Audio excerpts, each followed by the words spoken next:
Hello, my name is Mark Goodacre. I'm a professor at Duke University, and this semester I'm teaching a course on John's Gospel. I do that every couple of years here at Duke. I've done it for a good 10 years or so. This semester is going to be a little bit different because I've actually finished a book on it, The Fourth Synoptic Gospel, out from Eerdmans. And whenever I teach this course normally, I can't help but think about the book and about changing this bit, changing that bit, writing this bit, writing that bit, and so on, sharing new ideas with students, sharing excerpts. But now it's finished, it'll be a different experience.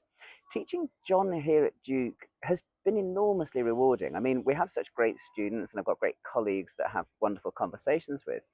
But I also feel there's something of the spirit of Moody Smith here. He was a scholar at Duke for many years, and we overlapped in the first few years of my career here, although he was already retired.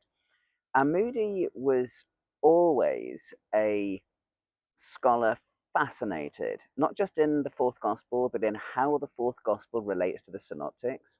One of my great regrets is that I didn't have good conversations with Moody on those things while he was still with us. I did come to a very definitive conclusion myself, something that eluded Moody. Maybe he was a much more cautious person than I am.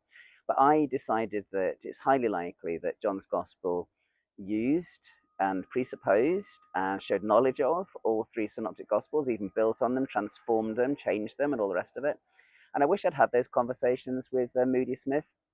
Now, of course, one of the challenges about teaching John's Gospel is even though it's me teaching it, it's not going to be John and the Synoptics every week. I mean, I could do that, but I don't think I will. It's not going to be John and the Synoptics every week. It's going to be exploring all sorts of other really big issues in Johannine scholarship. And do you know what?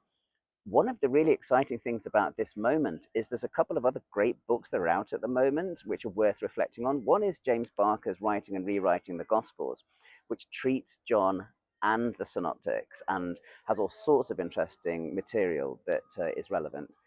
But also, Hugo Mendes has his new book out, and that is going to really inform our discussion in fascinating ways because for so long we've had this dominant paradigm of a Johannine community producing the Johannine gospel and epistles.